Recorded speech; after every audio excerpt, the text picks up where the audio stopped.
In our previous video, we showed you how to make a throwing target from the ends of scrap wood. In this video, we're going to show you some techniques to help you learn how to throw a knife.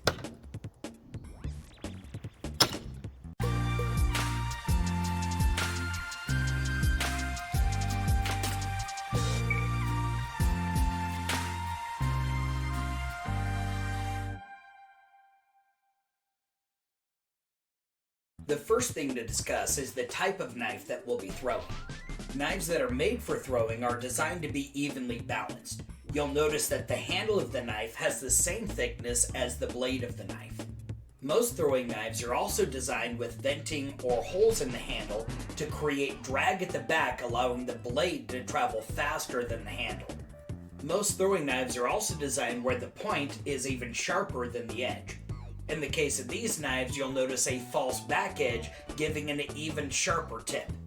Common knives are designed with a much heavier handle to make them more comfortable to hold and use as a tool, especially this Bear Grylls knife, which has a hammer built into the end of it. You're going to have to compensate for that weight when you throw the knife.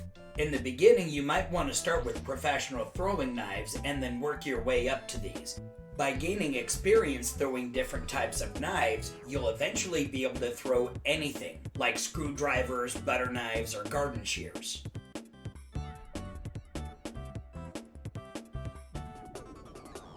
With the typical way of throwing a knife, the knife will move in an arc before you release it. Newton's first law says that an object in motion tends to stay in motion. That means that once you let the knife go, it's going to continue to spin. A half spin or a full spin throw takes advantage of this, but you have to be at the correct distance, which can be hard to judge. With the American no spin throw, you push the back of the knife down so that the rotational force moves it to be straight. To accomplish this, you line your finger up the back of the handle and then create a brushing motion as you release it.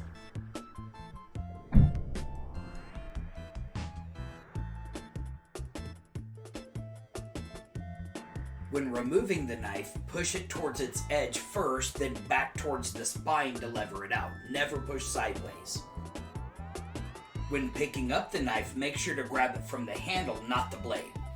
If you're holding a knife in the other hand, it could cause injury. Keep the tip pointing to the ground to make it safer, and be mindful when passing it to the throwing hand. Don't stab yourself if you're holding the knife with a reverse grip. Keep the blade aligned with the forearm with the edge pointing away so you don't cut yourself. Remember, always be mindful when passing the knife to the throwing hand. To increase the longevity of the target, give it a good spritzing before you use it and keep it wet during the duration. This will soften the wood to make it easier to stick, and then later when the wood dries, it'll seal the holes. In the beginning, it's easier to take advantage of gravity and throw the knife downward. Don't throw it into the dirt because that can damage your knife. Instead, just lay your target on its back. When you're ready for more of a challenge, increase your distance and angle the target up a little bit. By having the target slightly angled, you can pretend like you're still throwing down towards the ground. It's been a long time since we've practiced our knife throwing, so we're far from being experts. If you're also a beginner, don't get frustrated, just keep practicing. Hopefully you'll experience the same progress that you're seeing here.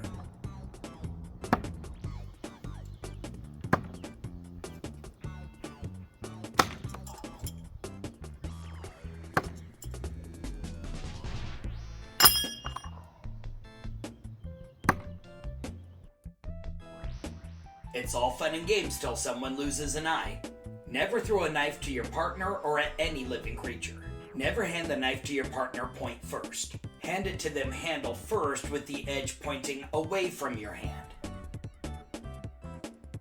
The safest way to trade the knife would be placing it on a table or letting them retrieve it. There are numerous advantages to training with a partner. First of all, it makes it more fun to throw knives with a buddy, as long as you do it safely. It also helps to have someone from the outside acting as a spotter. They can help give advice on your technique as well as give you an idea on how your knife is hitting. If you don't have a partner, you can always set up a camera. We found it extremely helpful to go back and watch our technique while we filmed this episode. The advantage of video is that you can slow it down and really look at your technique and the path of the knife. Once you can consistently stick the knives from a short distance, it's time to back it up. Not only will you increase the distance, but you're also going to increase the angle of the target so you're more throwing straight forward. The number one difference you'll notice between Josh and Jeremy's technique is that Josh had his right foot forward throwing the knife, while Jeremy has his right foot back. The stance you use isn't as important as the straight path of the knife. If you're having a hard time throwing it from the further distance, take a step forward and try it again. Once you can hit consistently, take a step back. The further your distance from the target, the harder you're going to throw the knife. You can either throw it harder just using your arm, or you can add a step to increase momentum from the body.